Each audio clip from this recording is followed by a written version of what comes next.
wal asr, demi waktu yang aku berikan pada setiap manusia untuk diisi dan beraktivitas di dalamnya. Kata Allah, aku berikan modal 24 jam, Anda diberikan modal 24 juta dolar untuk beraktivitas, cari minyak nih, cari ini, cari ini.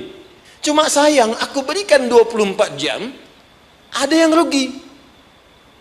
Kecuali illalladzina amanu, kecuali semua orang yang jika dia mengerjakan hal berikut, illalladzina amanu wa amilus salihat, jika yang ia kerjakan selama hidupnya menjadi baik di hadapan Allah.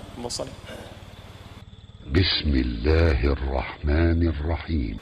Sekarang sampai dengan detik ini, berapa amal soleh yang telah kita kumpulkan? Kalau ini kita akan tinggalkan Pak, semua. Yang kita bawa cuma ini. Antum sekarang tinggal bekerja di gedung yang bagus, rumahnya mewah, kendaraan juga cukup baik, semua itu akan kita tinggalkan. Yang kita bawa hanya ini. Makanya kalau orientasi hidup Anda hanya mengejar prestise dunia saja, gaya yang dikejar, maka repotnya dua. Yang pertama, di hukum Pascal di fisika mengatakan orang yang cenderung hidupnya orientasi kepada gaya, maka tekanannya tinggi. Tekanan hidupnya tinggi. Ya. Makanya rumus fisikanya Anda lebih tahu daripada saya. F, gaya, berbanding lurus dengan P kan? Hukum Pascalnya, gaya berbanding lurus dengan tekanan. Siapa yang hidupnya banyak gaya, maka semakin tertekan hidupnya. Itu. Yang kedua, dia rugi saat pulang. Karena semua yang ia kumpulkan, itu akan ia tinggalkan.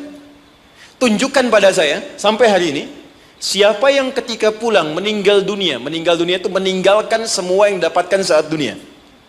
Di mobil ditinggalkan, rumah ditinggalkan, maaf, pasangan bahkan ditinggalkan, harta ditinggalkan. Tunjukkan pada saya siapa di muka bumi ini, termasuk khususnya dia muslim, yang ketika wafat semua asetnya dia bawa ke alam kuburnya.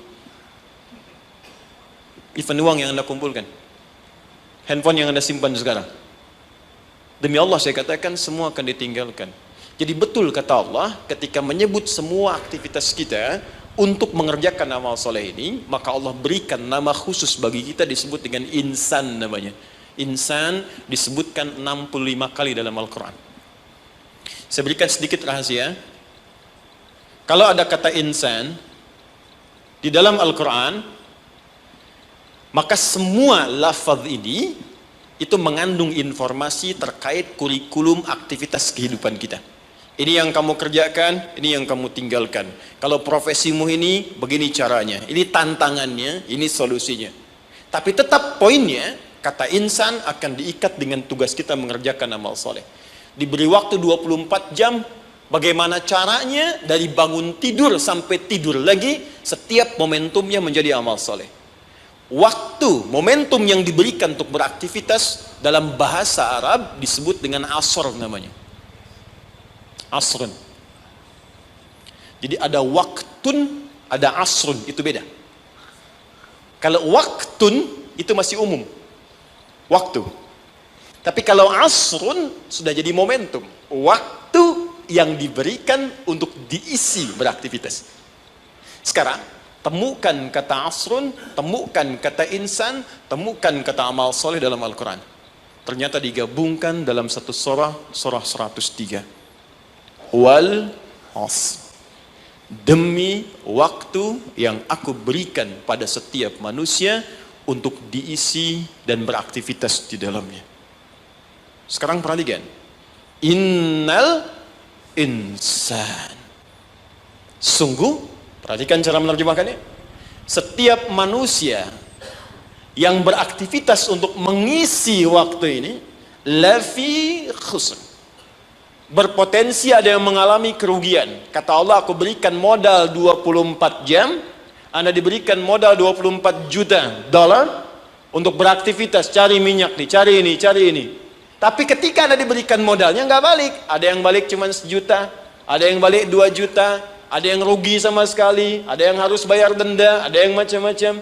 Nah, sekarang Allah kasih modal kita 24 jam, gunakan beraktivitas, kata Allah insan. Cuma sayang, aku berikan 24 jam, ada yang rugi. Kecuali orang-orang yang keluar dari kerugian itu, dialah orang yang aktivitasnya mengikuti hal yang telah aku tunjukkan ini. Illalladzina amanu, kecuali semua orang yang, alladzina disebutkan 1080 kali dalam Al-Quran, mencakup laki-laki, perempuan, tua, muda, kecil, besar, tanpa batas. Artinya kata Allah, semua manusia tanpa kecuali akan keluar dari frame kerugian ini jika dia mengerjakan hal berikut. Illalladzina amanu wa amilus salihat. Jika yang ia kerjakan selama hidupnya menjadi baik di hadapan Allah. Makannya saleh, kerjanya saleh, maaf, jalannya saleh, tidurnya saleh 24 jam. Ya. Nah, sekarang kita evaluasi dulu sebentar, mohon izin, tahan baik-baik. Saya pernah terangkan pada Anda, karena kita perlu mengumpulkan amal saleh, makanya dari ujung kepala sampai ujung kaki semua lengkap petunjuk di Al-Quran. Apa yang harus dikerjakan oleh mata, telinga, lisan, sampai ke ujung kaki. Sekarang kita ambil usia rata-rata kita saat ini. Kita ukur dulu sebentar sebelum kita kenal apa yang jadi keutamaan bulan Rajab. Ukur sebentar. Saya tanya, rata-rata usia berapa nih? 40 boleh ya, ke atas. Kita ambil tengahnya misal, 40. Ya. Dari 40 ini ada penelitian kecil-kecilan menunjukkan aktivitas manusia itu setengahnya, walaupun tidak semuanya, pada umumnya setengah dari usia manusia itu digunakan untuk tidur. Jadi, kalau ada orang 40 tahun, umumnya setengahnya dipakai tidur. Dari bayi, tumbuh, kecil, istirahat, malamnya tidur lagi, sampai dewasa, sampai ketiduran, di kantor kadang ketiduran, di musola favorit ya untuk istirahat, sampai di bis macam-macam, ini setengah usia. Berarti setengahnya lagi itu digunakan untuk aktivitas yang produktif. Makannya, minumnya, bercandanya, kadang-kadang ada berselisihnya, macam-macam, sholatnya di sini. Saya tanya sebentar, jadi 20 tahun ini yang sudah jadi amal soleh, jadi ibadah, kira-kira berapa tahun? Gak usah terlalu pesimis ya, kita ambil setengahnya, 10 tahun misal. 10 misalnya. Apakah setiap amal kita disebut soleh oleh Allah? Bukankah Nabi tadi berdoa, ya Allah tolong terima amalku. Jadi selevel Nabi saja ketika berdoa minta diterima amalnya. Nabi Ibrahim, Nabi Ismail tadi di awal bangun meninggikan bangunan Ka'bah, minta diterima oleh Allah. Ya, Al-Baqarah ayat ke 127. Minta diterima oleh Allah. Ya, taqabbal minna innaka antas samiul alim. Ya Allah tolong terima. Apalagi kita yang bukan Nabi, bukan Rasul. Ketika Allah akan terima amalan kita, maka syaratnya kata Allah ikhlas kerjakan amalnya. Quran surah 98 ayat yang kelima. Ibadah yang dikerjakan, amal soleh yang dilakukan dengan ikhlas, baru itu yang kemudian diterima. Pertanyaannya, dari 10 tahun yang jadi ibadah ini, yang ikhlas berapa tahun? Ambil setengahnya misal. Berapa?